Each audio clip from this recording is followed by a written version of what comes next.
I remember this young lady, she had just gotten vaccinated. She's African American, and she goes home and she talks to her grandmother. Grandma, you need to be vaccinated. Grandma says, absolutely not. I don't trust the healthcare system. I don't trust any of these people. I'm not going to get vaccinated. The young lady says, well, Mom, the lady who vaccinated me is African American. She says, well, in that case, take me, I want to get vaccinated. The message is important, but so is the messenger.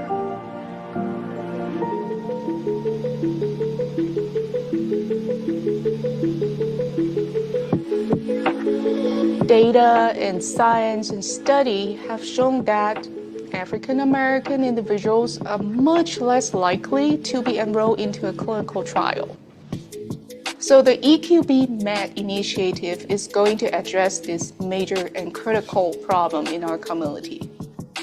EQB Med initiative positions us at Texas Southern University to actually have access to innovative and breakthrough clinical studies. We do a lot of work to increase awareness about clinical research participation, but without an opportunity to actually open access for individuals to participate and to build trust in clinical trial process, we are very limited.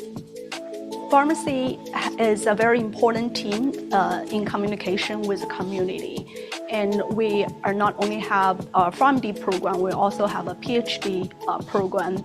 With that, we have more outreach to the community. We are the #1 producers of African American pharmacists in the state of Texas. Pharmacists are a significant part of the healthcare team. They're able to immunize patients. They're able to help them in a variety of health settings per se. TSU had the RCMI support back in 1980s, especially in terms of research infrastructure. So the students and scientists can conduct most cutting-edge research, especially in the area of drug discovery and development. In 2024, the College of Pharmacy and Health Sciences celebrated its existence of over 70 years. We lead a lot of initiatives advancing health equity, training community health workers, providing continuing education for community health workers, as well as for our pharmacy and health administration students. In this initiative, we are going to partner with UTMB, Yale University, and Morehouse School of Medicine. We will be able to gain more experience and resources and guidance on how to recruit for clinical trial and how to conduct clinical trials. So this clinical research initiative under the EQB Med funding mechanism allows us not just to provide opportunities for clinical trial participation for community members, but it creates a platform for us to train the next generation of pharmacists that will be culturally competent, that will have an high level of awareness of engaging with community members to promote the concept of diversity and equal representation in clinical research participation.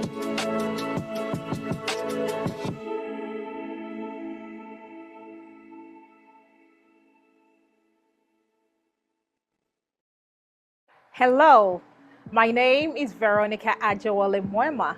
I am a professor of pharmacy practice here at Texas Southern University, where I also have the privilege to serve as the Assistant Vice President for Clinical Translational Research and Community Engagement. I am the founding director for the TSU Health Mobile Unit Initiative, and I am very excited to share this initiative with you. The TSU Mobile Health Unit is a 40-foot, fully equipped, wheelchair-accessible, telehealth-ready mobile unit with a screening mammogram room, clinical services room, and a community engagement room. There is an expandable awning on both sides of the TSU Mobile Health Unit with a large screen outdoor TV on the outside panel for community education. This allows us to engage with community members outdoors while also providing various clinical services inside the unit. The back panel of our mobile unit allows us to highlight our different programs and sponsors. We are extremely delighted to share that the TSU Mobile Health Unit has capacity to bring cancer screening and health services directly to you in the community. The community engagement room in our mobile health unit provides a private space for patient check-in as well as community engagement activities. This room also features a TV screen that allows our community members to view educational programs while waiting to receive clinical services. Our wheelchair-accessible mammogram suite is equipped with a state-of-the-art mammogram equipment, allowing us to offer high-quality 3D screening mammograms in the community. Our state-of-the-art clinical service room on the unit allows us private spaces to provide clinical services and preventive health care services, including high blood pressure screening, hemoglobin A1C for diabetes, and cholesterol screening, as well as lab sample collections that can be stored in our hospital-grade refrigerators or freezers. The room is also telehealth ready, allowing us to connect several rural communities with clinical services seamlessly. We can also engage with the community about different clinical research initiatives, including enrollment in our clinical research registry, evaluation for interventional or non-interventional studies, as well as educating the community about various clinical research programs. This private space allows a community member to engage with a clinical pharmacist, answering medication-related questions and providing the needed support to improve health outcomes. The TSU Mobile Health Unit initiative also positions TSU to lead the way in civic engagement, research, and training of future healthcare professionals and social support staff who have a deep understanding of the community and a commitment to advancing health outcomes in the community. This is TSU Mobile Health Units, bringing cancer screening and health services to you.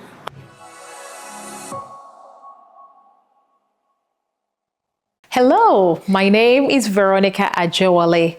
I'm an associate professor of pharmacy practice and the director for the Community Engagement Core of the NIH-funded Center for Biomedical and Minority Health Research here at Texas Southern University.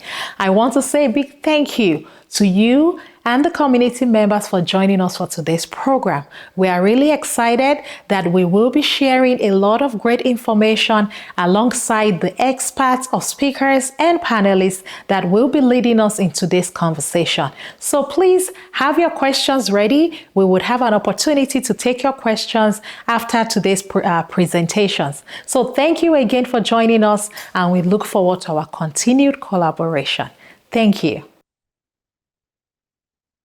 Good afternoon, everybody. It's right at the top of the hour, 1 minute past 12 noon, and I want to just thank everybody for joining us in today's webinar event centered on nutrition.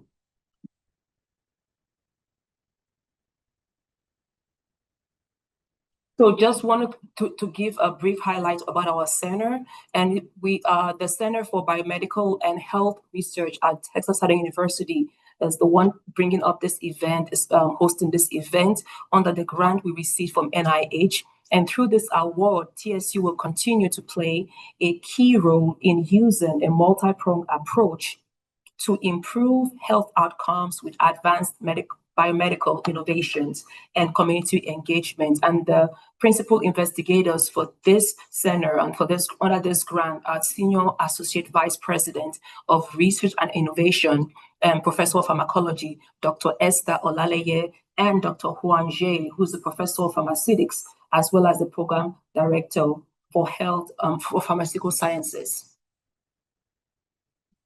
Under the Community Engagement Core, our director is Dr. Veronica Ajewale Muema, and we've got others also part of this Community Engagement Core, Dr. Miss Rosalia Guerrero. We've got Dr. Rodney Hunter, Dr. Maria Mejia, Mark Ibarra Garza, also a team member, Cassie Thompson, Sneha George, and Miss Edith Dickland, who is our nurse practitioner under our clinical translational research as well as community engagement, and she will also be moderating the Q&A session of this webinar event. So our overall approach of community engagement is sort of threefold: health education and outreach, clinical research awareness, participation and retention, social mass and print media. And then also, we are also giving out CEs and certification programs to our community health workers, providing cultural competency training, as well as community engaged research training. Also, we are also sending out surveys to our community members to hear what they have to say regarding various issues, as well as focus groups and community engagement studios. Now, we wanted to just highlight, we recently launched in May of this year, our innovative community-focused clinical research program.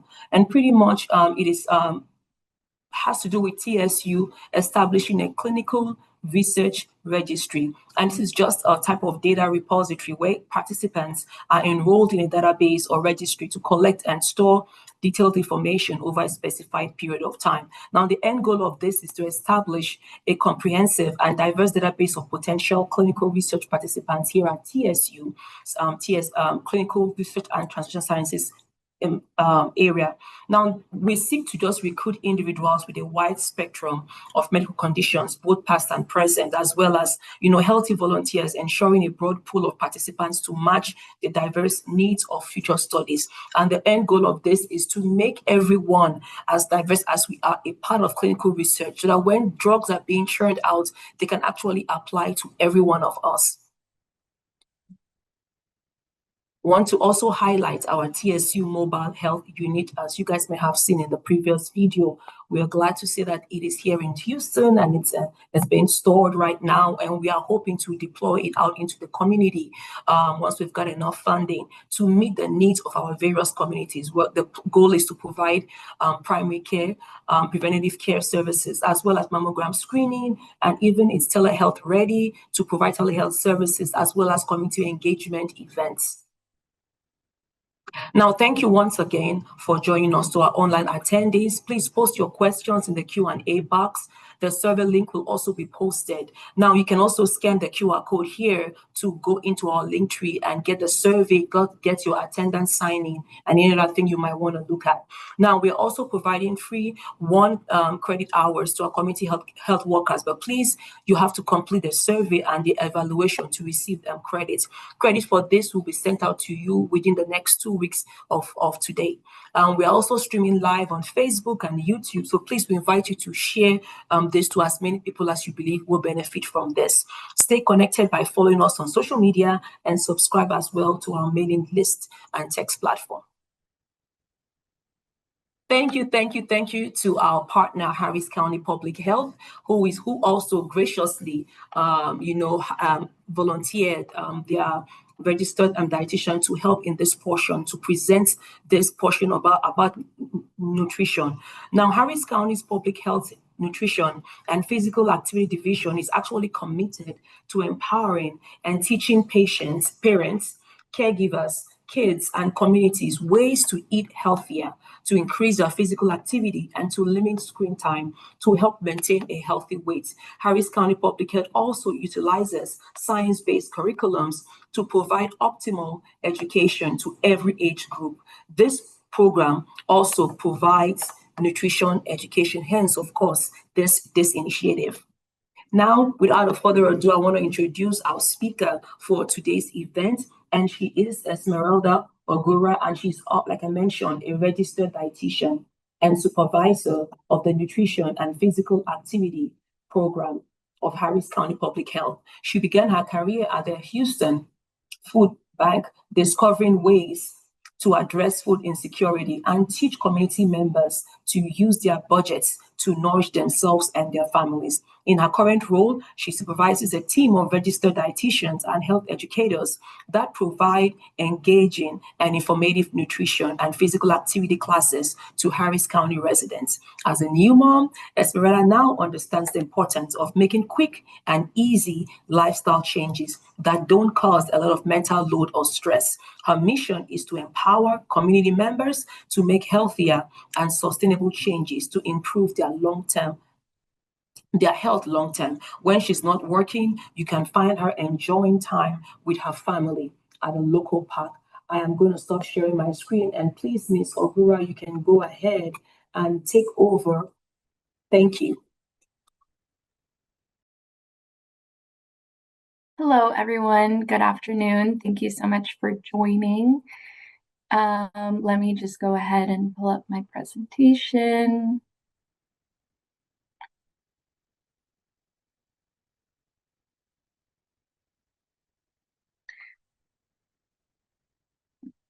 Actually, do you have the presentation pulled up? Could you share it if you don't mind? Sure. Yes, I can do that. Give me 1 minute and I'll take this back. Thank you so much. My pleasure.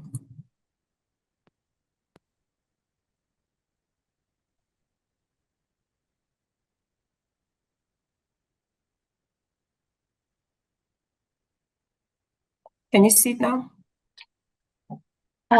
It's still on the speaker introduction. Okay.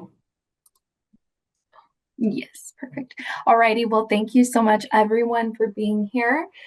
Here are our objectives. We're going to review ways that our body utilizes food as nourishment. We're going to identify the characteristics of type 2 diabetes, as well as discuss healthy eating and other tips to improve nutrition. We're also going to identify lifestyle changes that decrease the risk for developing type 2 diabetes. So we have a lot to cover. Next slide.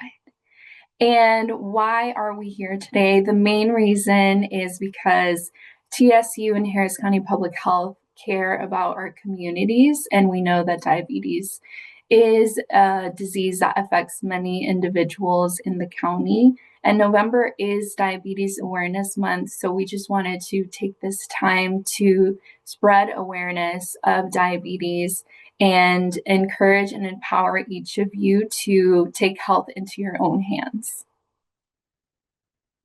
Next slide.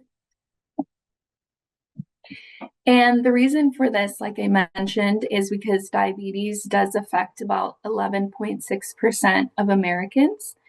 And the CDC estimates that 90 to 95% of cases of diabetes seen are diagnosed type 2 diabetes.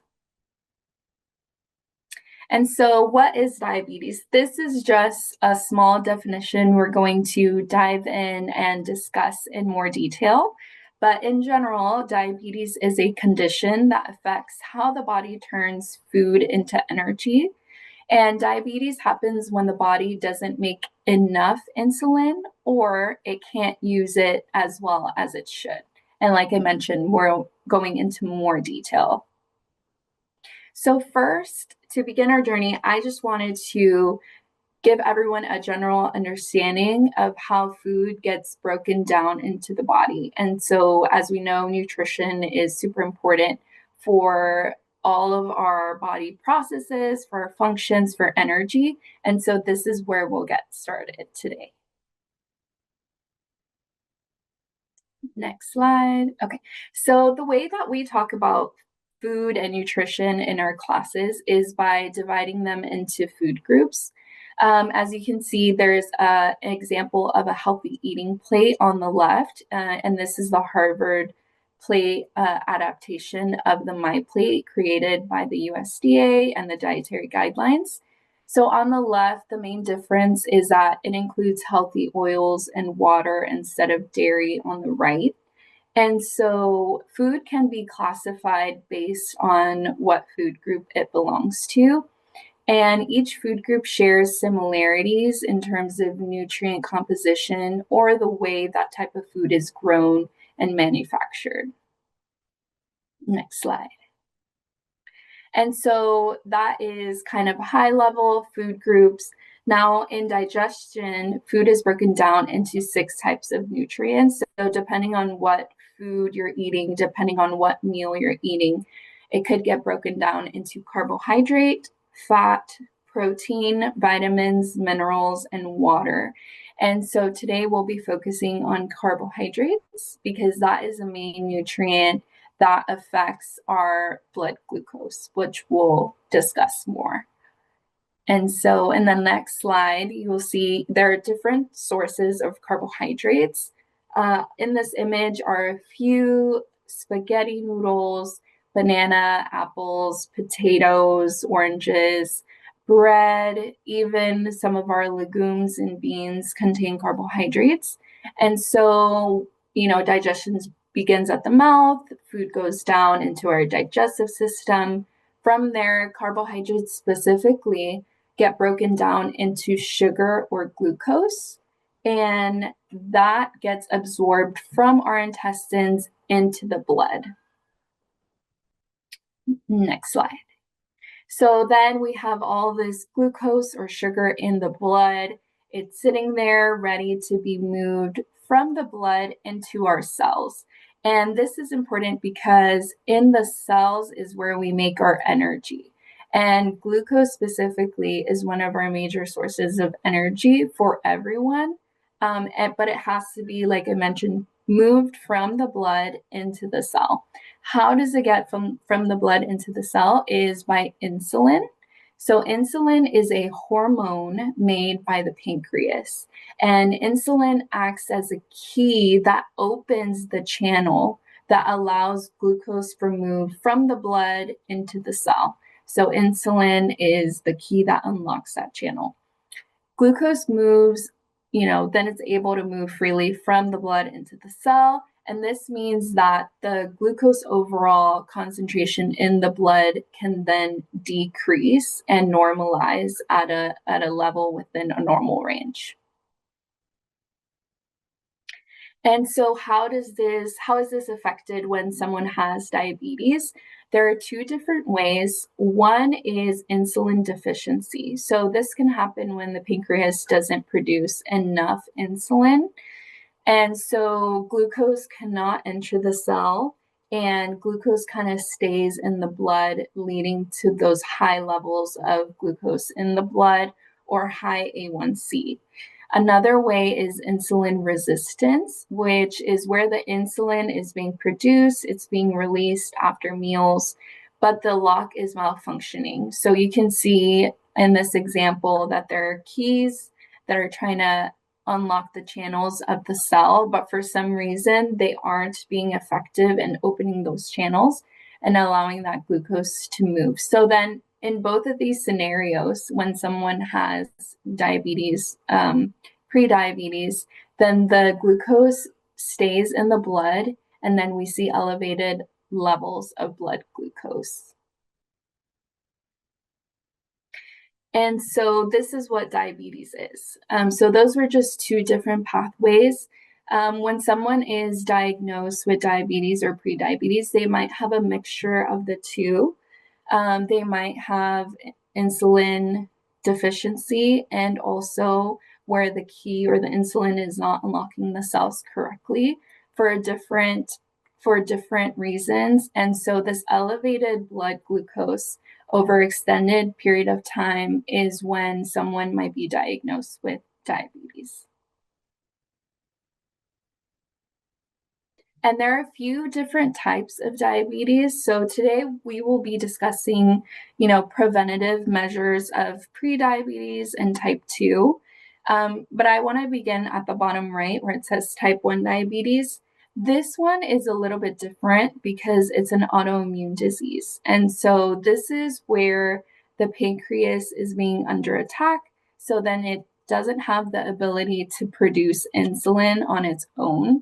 This is typically diagnosed in childhood because it is an autoimmune disease, and this person will be insulin dependent for the rest of their lives. In terms of pre-diabetes, this is a period right before developing type 2. This is when high blood glucose is seen, but no other symptoms are present. So this can be you're going to a checkup at the doctor and they see that the blood glucose levels are high. They might talk to you about you being pre-diabetic. If pre-diabetes is not controlled or there's no intervention, then it could be diagnosed into type 2 diabetes. And so this is the inability to produce enough of or to correctly use insulin.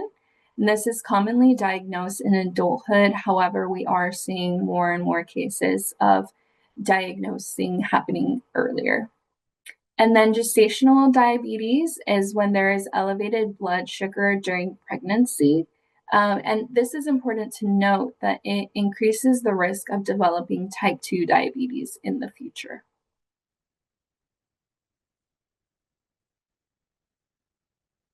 So now that we know how food is digested and absorbed, and we know that there are different types of diabetes and kind of what they are, I wanted for us to discuss how we can prevent type 2 diabetes. And so the first step is knowing your own personal risks, because everyone's risk will be different. We all come from different backgrounds, lifestyles, and we have different built environments. So there are two types of risk factors to assess. The first being modifiable. So these are things that we can change. And so this is obesity, high blood pressure, diet, physical inactivity, or smoking. And then risk factors that we have no say in, unfortunately, or fortunately, is age 45 years old and up, family history and genetics, and then race and ethnicity. So these are things that can't be changed. And then in the modifiable risk factors, we'll be focusing on lifestyle changes that pertain to obesity, high blood pressure, and diet for the sake of this webinar. So the anchor of nutrition is to create balanced meals. And in our nutrition classes, we use My Plate as a guide because it's visual, it's kind of easy to remember. And so all 5 food groups play a role in our health. Every single food group provides different nutrients, and usually they're specific to each food. For example, fruits provide some vitamins that grains don't provide. Maybe fruits provide some vitamins that dairy doesn't provide, and vice versa. So that's why we want to include all these different food groups in our meals every day if possible.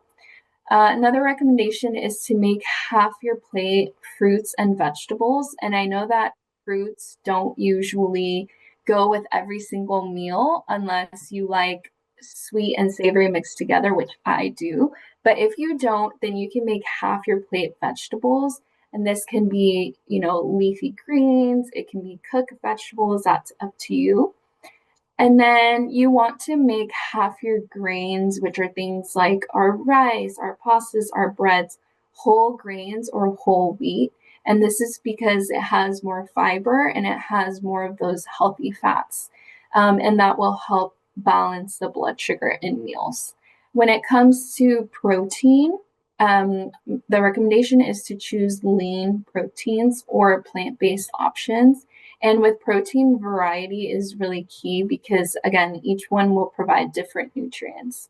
And lastly, if you are going to consume dairy, choose low-fat or non-fat dairy products to manage the fat level in our diets.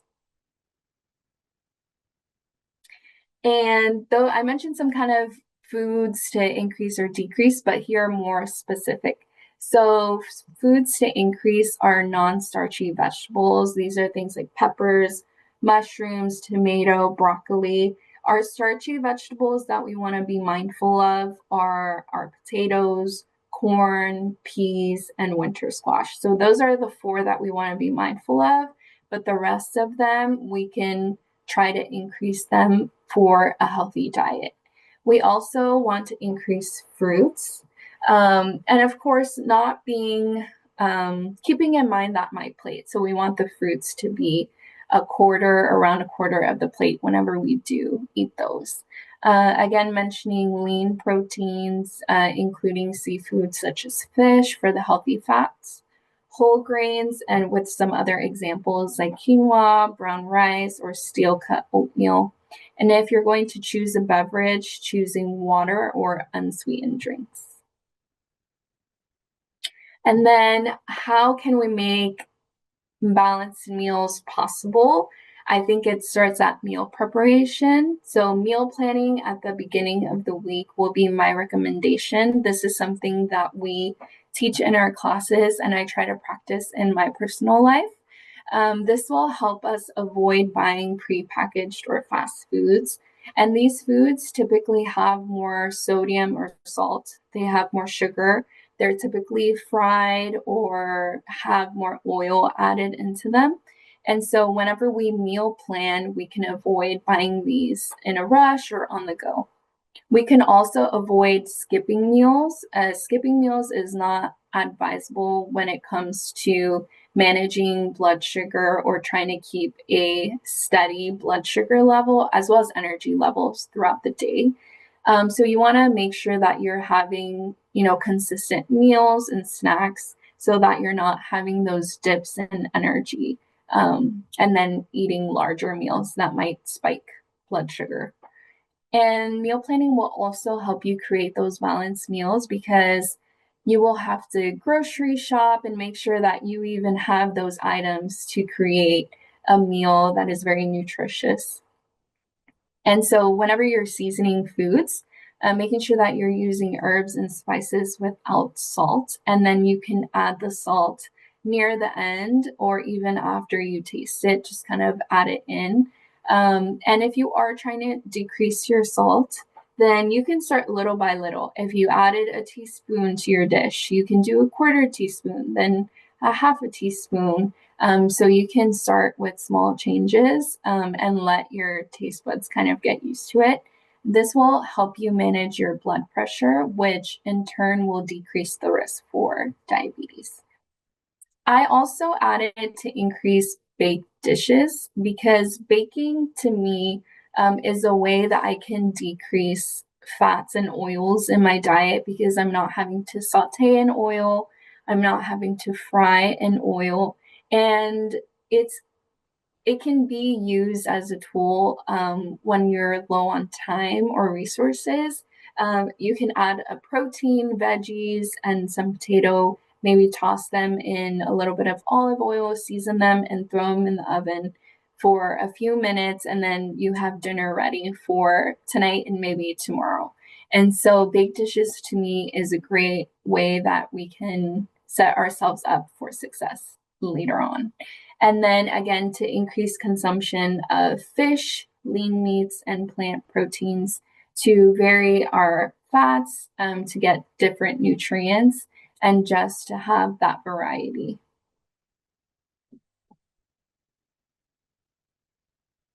Okay, and then going along with meal planning, I think snacks are really important too in terms of managing blood sugar and having sustained energy levels. Because whenever we have a low energy throughout the day, that typically means that we're also experiencing low blood sugar. And so those dips might cause us to overeat or eat really large meals. And if we didn't plan them in advance, we might have to buy convenience foods or fast foods, which are typically higher in sugars or carbohydrates and fats. And these foods will spike our blood sugar. So we kind of create like an up and down, like really high highs and really low lows in our blood sugar, which is something that we want to avoid. So if we have snacks, then we can have sustained energy throughout the day. And so whenever you are creating a healthy snack, I recommend at least 2 food groups in each snack. And this will help, again, create a balanced effect in the blood glucose. So you can choose fruit with some sort of dip or yogurt. You can include a whole grain option and then consider incorporating nuts, seeds, and lean proteins in snacks as well.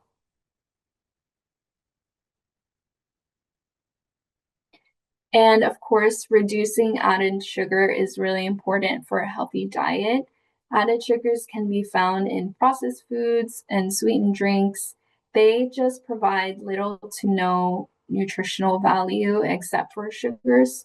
And they're high in calories or energy, but then they don't provide that sustained energy that we're looking for. And most added sugar in diets comes from sweetened beverages. So if that is something that you gravitate towards, I would recommend finding an alternative if you can. Maybe if you're creating your own drinks at home, maybe just again limiting the quantity of sugar that you're adding. Try choosing a diet drink if you can't fully walk away from that sugar, but there are different options like teas or sparkling waters, and so that'll keep you hydrated as well. And some other healthy tips that I wanted to mention that also can lead to regulated blood sugar levels are stress management. When we're stressed, our cortisol levels increase, which can dysregulate blood sugar. So managing your stress is an important part of living a healthy lifestyle in general. So this can look like physical activity, can look like meditation or yoga, stretching, having quiet time, whatever that looks like for you, just making sure that you're incorporating it into your daily routine. Physical activity is also something that helps regulate blood sugar. The recommendation for physical activity is 150 minutes per week. So this can look like working out for 30 minutes, 5 days a week. It can be any sort of activity like cardiovascular activities such as walking, jogging, dancing, swimming. It can also include strength training such as body weight movements, so body weight squats, push-ups, or lifting weights.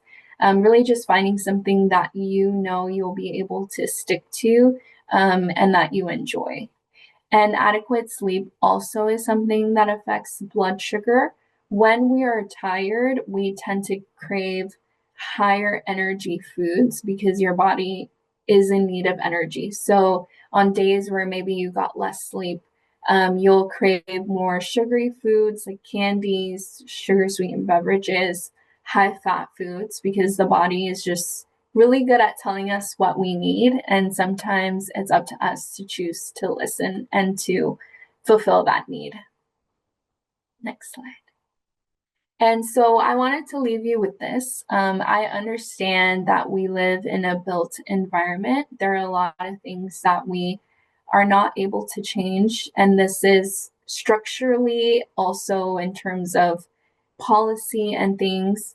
But we do have our choice, and that is the most powerful tool that we have. And there are things that we can choose to change or learn about, ask questions about.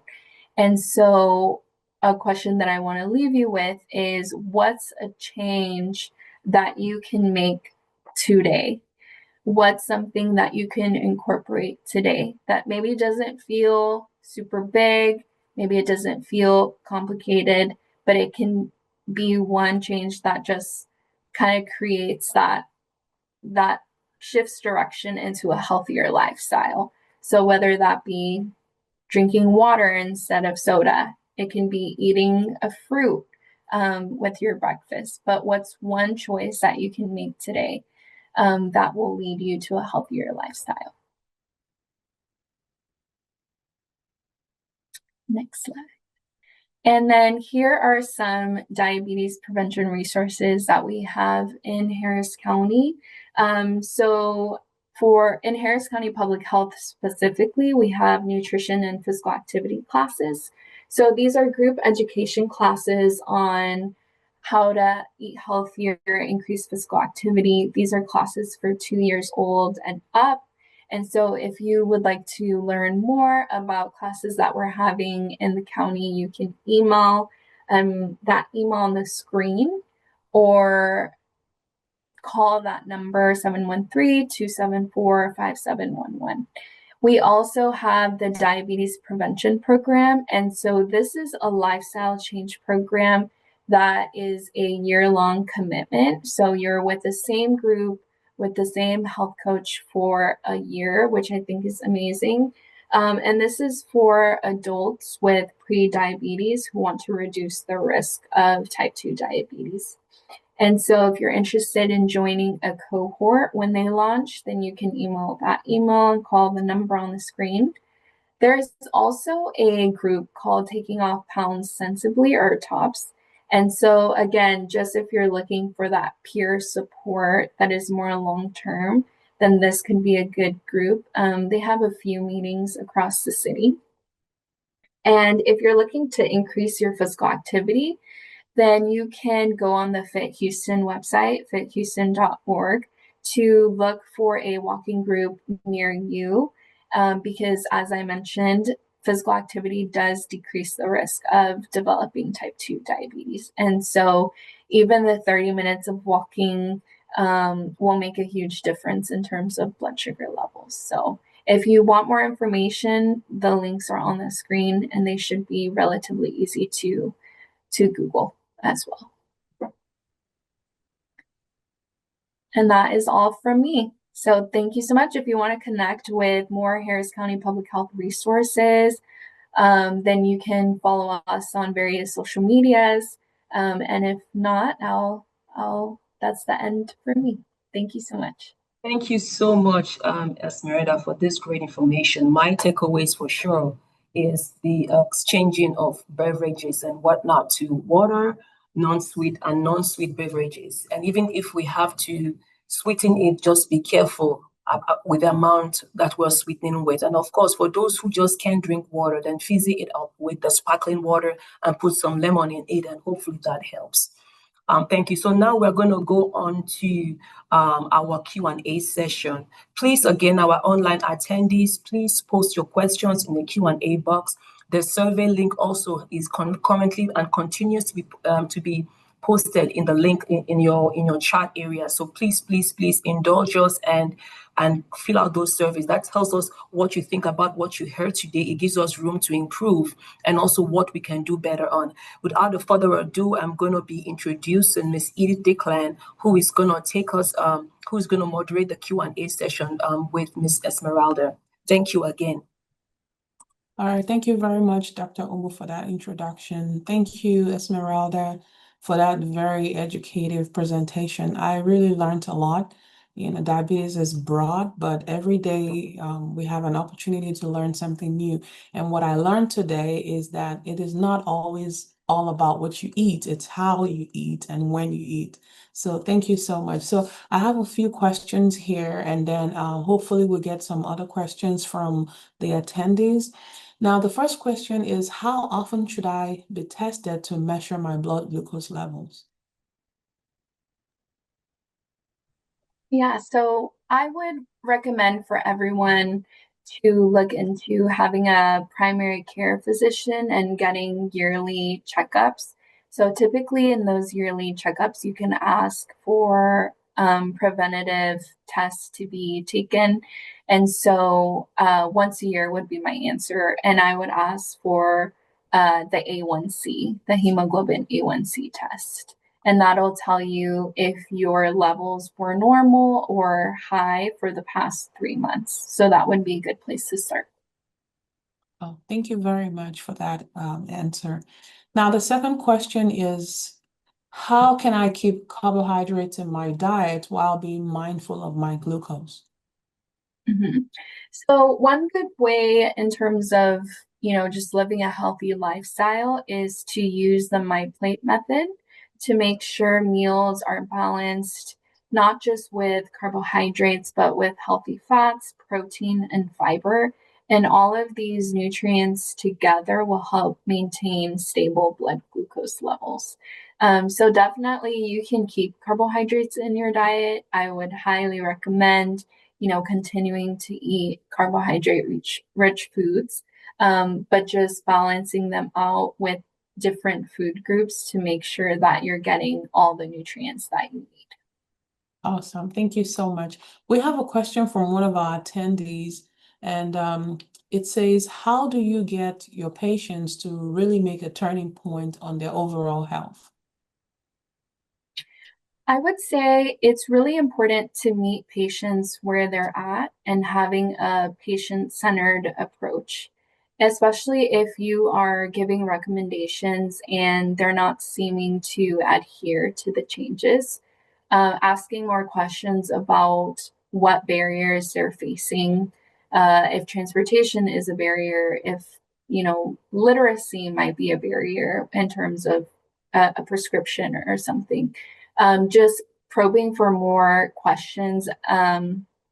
There's this story of that I got told while I was in school, but there is a patient that was told to take insulin every day. And so then his blood sugar wasn't getting any better, A1C levels still high. And so the doctor asked him to show him, like to administer the insulin on himself in that appointment. And what he did was he put the insulin into his coffee and drank it instead of in an injection form. So I think there's a lot of that can happen from that appointment to the time that they're home on their own and they might not have that support. So just taking that time to slow down, check for understanding, and celebrating the small wins, celebrating what changes they are making, could be a great way to also keep patients motivated in this journey. Wow, that is incredible. Thank you so much for sharing that. So, healthcare providers will need to be more specific with the education they provide the patients. Thank you very much for that, Esmeralda. So we're going to our next question, which is, you mentioned the importance of balanced meals. What are some culturally sensitive ways communities can adapt traditional dishes to align with diabetes prevention goals? Yeah, great question. I'm all for keeping your cultural foods because they're important. They provide more than just nutrition, but they're also that sense of community, that sense of connection to our heritage. And so the first step I would say is to assess your cultural meals. So take a second to think about your cultural meals, or even if you're about to eat one, just kind of assess what aspects are present. Do you have fruits, veggies, grains, protein, dairy? If you're missing one, or if you feel like one is a lot higher than another food group, then are there ways that you can adapt a recipe and add something in, especially adding vegetables? So I'm Hispanic, so in my culture, sometimes we'll have rice, beans, and a tortilla in the same dish.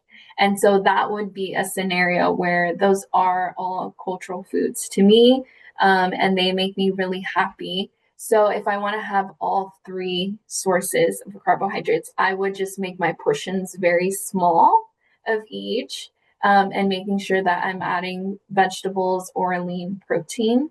Or if I don't really want tortillas for that meal, I can get rid of that and just focus on the other grains, to try to keep that balance. So you don't have to completely change it. You don't have to get rid of it or eliminate it, but you can add to it to make it more nutritious.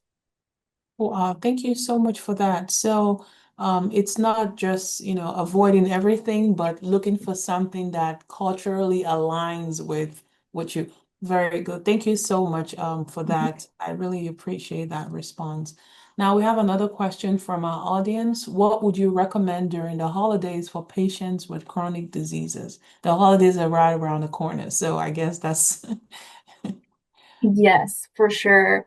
I think for chronic diseases, I think it's specifically for managing blood glucose, I would recommend, if you are able to do a little bit more physical activity, whatever that may look like for you. If you're able to just go on more walks, that's fine. If you're in a wheelchair or sedentary, you can move your arms. You can use water bottles as weights or something like that, because that will help you kind of manage the calories and the energy that you're consuming, as well as managing your blood sugar. So that would be that would be if you want to try all the foods, but you want to manage your blood sugar at the same time and manage your calories. I would recommend increasing physical activity. Now, if your diet is a little bit more specific and you need to be more careful, I would recommend just choosing smaller portions of food. Like if that's a food that your family member only makes on this day, and if you don't get a piece, it will be gone. There's no leftovers. I would just get a small portion that you won't overindulge, but you'll still get to taste it and kind of enjoy it with family. So just portion control. And getting less than you think on your plate. So just getting a little bit of each thing. If you're still hungry, maybe going back and choosing that lean protein, adding more veggies, and maybe not going for seconds of the sweets or the really high fat foods.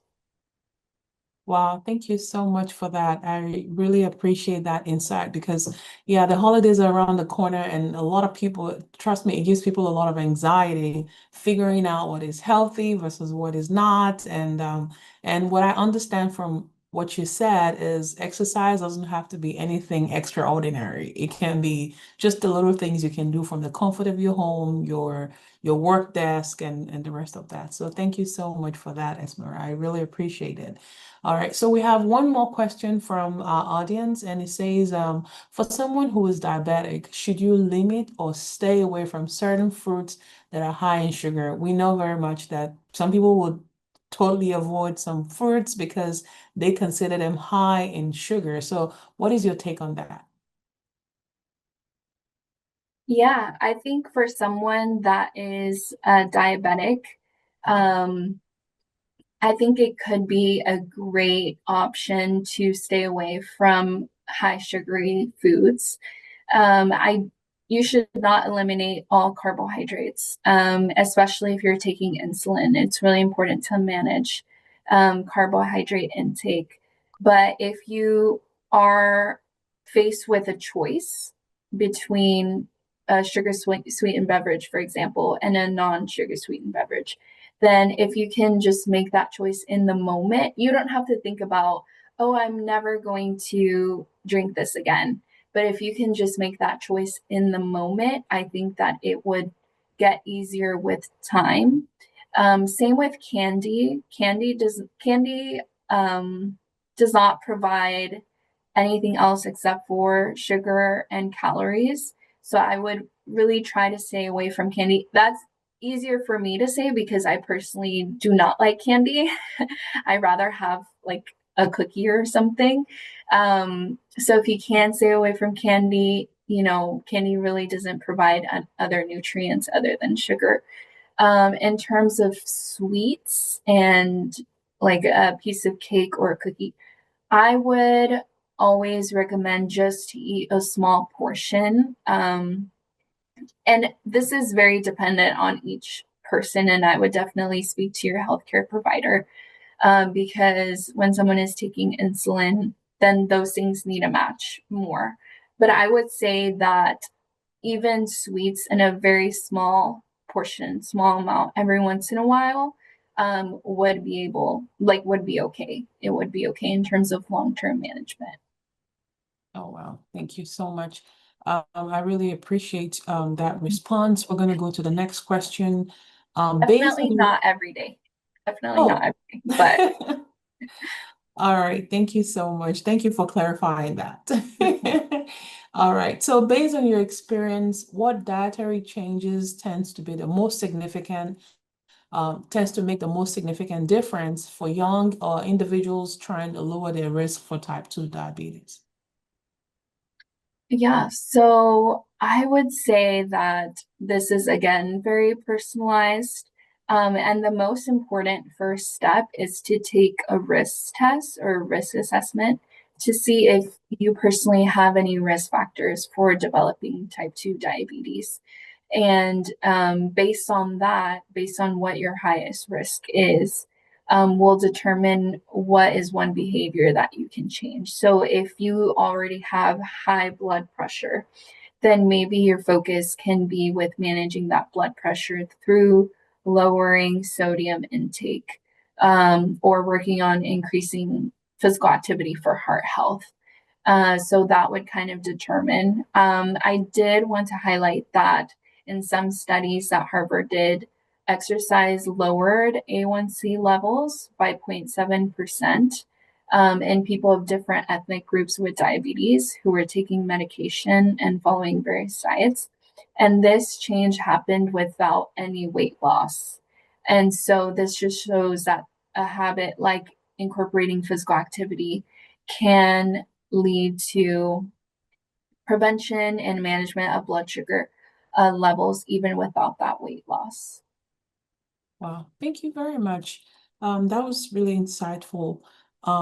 So the next question we have from our audience mirrors our templated question, which is what about patients who do not have access to healthy food options? People who have financial barriers and access, how can we make them successful at being healthy? Yeah, I think food insecurity is something that we see here in Harris County and Houston, the surrounding areas. I think that if we are making recommendations, again, to be patient-centered, or client-centered approach to make sure that we are gathering all the information that we need from each patient and seeing what their financial looks like, seeing what their grocery shopping looks like, because we don't want to recommend something that is not feasible or accessible for them. So I would say in terms of healthier eating, the priority should be, do they have enough food to eat? That should be priority. And if they are facing food insecurity, to connect them with resources like the Houston Food Bank and all the pantries that collaborate with the Houston Food Bank across the city. I know that we saw, what happened with SNAP and SNAP funding recently. And I know that families, even with chronic diseases, face challenges with that. So if we can connect them with setting up SNAP applications, we can do that. And again, connecting them with food pantries. Now, if we know that they're fed and maybe their options are just limited, talking about where they go shopping, are there stores that could be more, that have better pricing, that are near to them? Are there ways that they can meal plan to make that budget really stretch? Could they choose canned goods or frozen goods that last longer? Kind of talking about these things, but it is very individualized. And so I think that every recommendation should be made with empathy. And if a patient is being non-compliant, then asking what the barriers are and trying to see if we can partner with them on this health journey that we know is lifelong. It's not just for that time that we're with them. Wow, thank you so much, Esmeralda.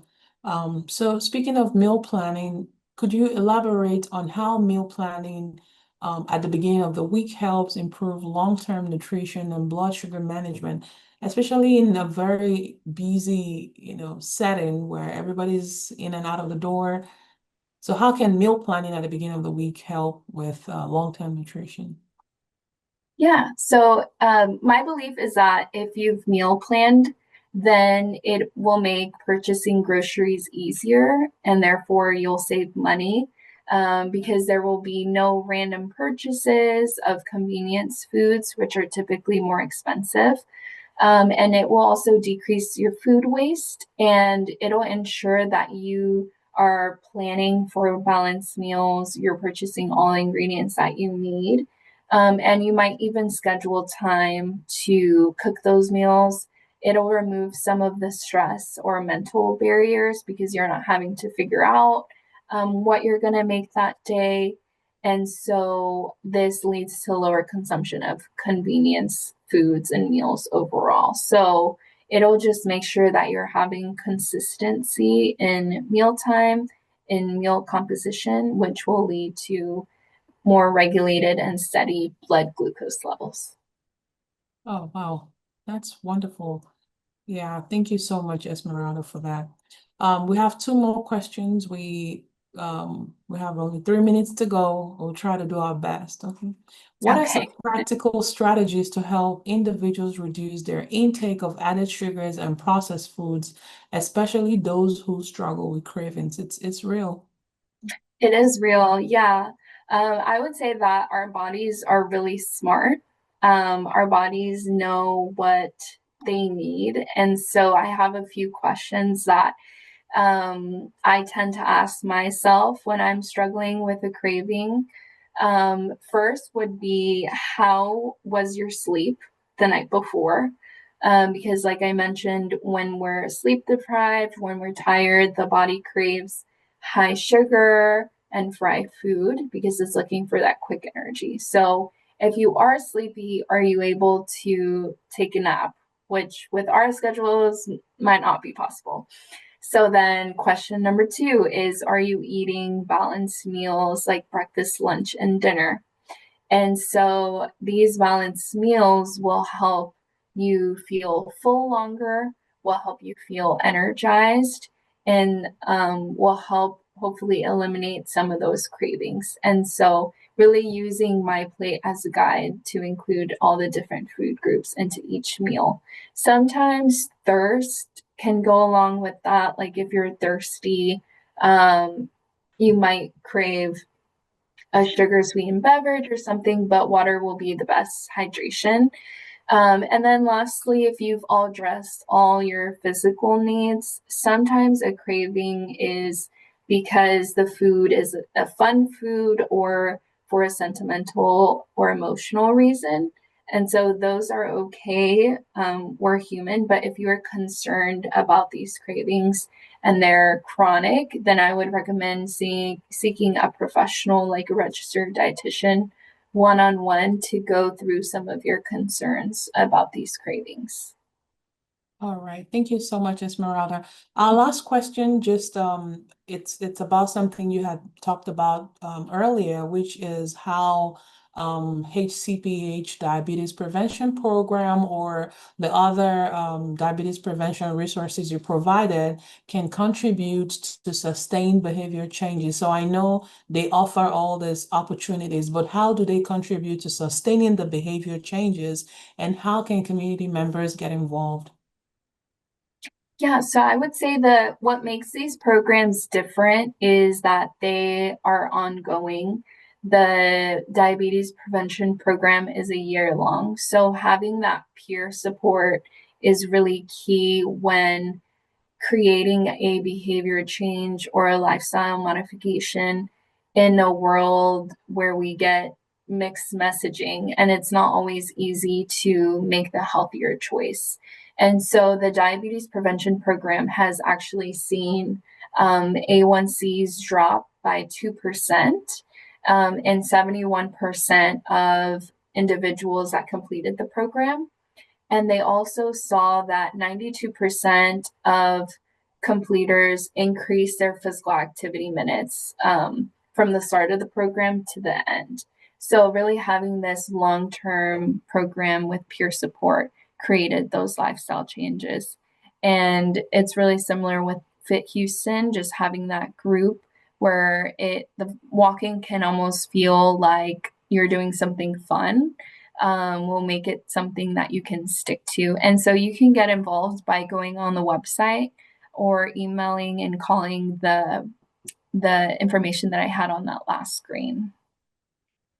All right, thank you so much for providing us with those answers, Esmeralda. We really appreciate your knowledge, and thank you for sharing with us. I'll pass this over to Dr. Owell, please. Thank you, Ms. Edith. Thank you, Esmeralda, again for that timely word. Again, to everyone who has stayed on with us, and I tried to make sure that everyone's questions were answered. And let's say you forgot something, because really there were a lot of jam-packed information, important information, right? That was shared with us by Esmeralda, by Harris County public health Esmeralda. Please, please, please, the YouTube video will also stream as well. And there is gonna be it's gonna be pretty much live on our social media handle. So please feel free to avail yourself of the information. Send it to a husband, send it to a wife, send it to a brother or a sister, or that college kid and whatnot whom you think will benefit from it.